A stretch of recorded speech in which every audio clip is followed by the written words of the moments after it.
Refresh mind. Welcome to fundamental learning. आज हम लोग एक्सरसाइज 7.1 का क्वेश्चन नंबर 7 को सॉल्व करेंगे। क्वेश्चन नंबर 7 क्या बोल रहा है? बोल रहा है कि ये एक फिगर हमें दिया हुआ है। इस फिगर में बोल रहा है कि P इज मिड पॉइंट। तो given P is mid point, तो यदि P हमारा मिड पॉइंट हो गया तो इसका मतलब क्या हो गया कि AP इक्वल टू PB। तो हमने यहां लिख दिया कि AP इक्वल टू PB हमारे पास पहला कंडीशन दिया हुआ है। दूसरा दिया हुआ है कि angle BAD is equal to angle ABE, यानी कि ये एंगल और ये एंगल सेम है। हमने इसको भी यहाँ पे लिख लिया है। तीसरा दे रहा है कि angle EPA is equal to angle DPB, यानी कि ये एंगल और ये एंगल भी हमारे पास सेम दिया हुआ है। हमने इसको भी नोट कर लिया है। तो प्रूव दैट, तो हमें बोल रहा है कि ये हमें प्रूव करना है कि ट्रायंगल DAP यानी कि ये जो ट्रायंगल है वो ट्रायंगल EBP यानी कि इस ट्रायंगल का कॉन्ग्रुएंट है। ये हमें प्रूव करना है। सेकेंड पार्ट में प्रूव करना है कि AD इक्वल टू BE, यानी कि this side will be equal to this side. ठीक है।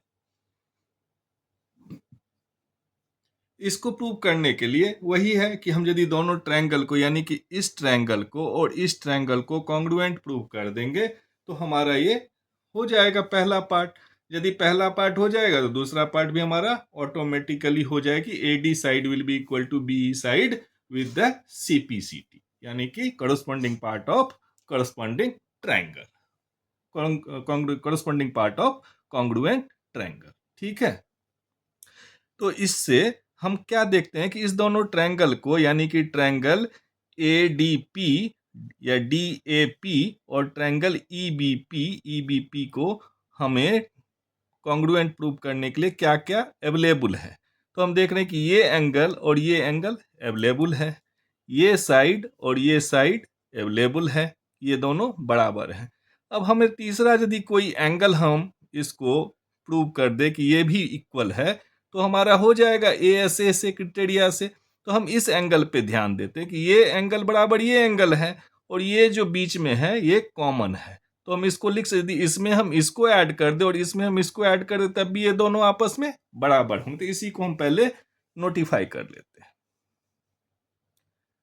एंगल, यदि हम इसको लिख लें कि as the angle EPA plus angle EPD equal to क्या हो जाएगा हमारे पास? ये यदि हम इस एंगल को और इस एंगल को दोनों को मिला देंगे तो बन जाएगा एंगल APD। ठीक। अब इसी का हम करस्पॉन्डिंग पार्ट इसको ले लेते हैं। तो एंगल DPB प्लस ये ले लिए, अब फिर ले लेते हैं एंगल EPD इक्वल टू क्या हो जाएगा? Angle EPB। तो इस दोनों में हम क्या देख रहे हैं? हम इस दोनों में देख रहे हैं कि EPA और DPB जो इक्वल है वो यहां भी है और EPD और EPD इसमें भी है। इसका मतलब हम लिख सकते हैं कि angle APD is equal to angle EPB। ठीक। यदि हमने ये लिख लिया और हमें दूसरा दिया हुआ है कि this angle is equal to this angle और this side is equal to this side, तो बाय क्राइटेरिया ASA, यानी कि अब इसको हम पूरा इसमें मैच कर देते हैं और इसको भी हम इधर से पूरा मैच कर देते हैं। ठीक। तो 10 बाय क्राइटेरिया ASA ब्रैकेट में लिख देंगे एंगल साइड एंगल। इससे क्या होगा, ये ब्रैकेट में यदि हम लिख देंगे तो टीचर्स को ये मालूम पड़ेगा कि बच्चे का कंसेप्ट क्लियर है। ठीक है। तो by the criteria ASA triangle ADP या DAP is congruent to triangle EBP। और यहां पे हम डाल देंगे कि पहला angle DAP equal to angle EBP, दूसरा डाल देंगे angle DPA equal to angle EPB,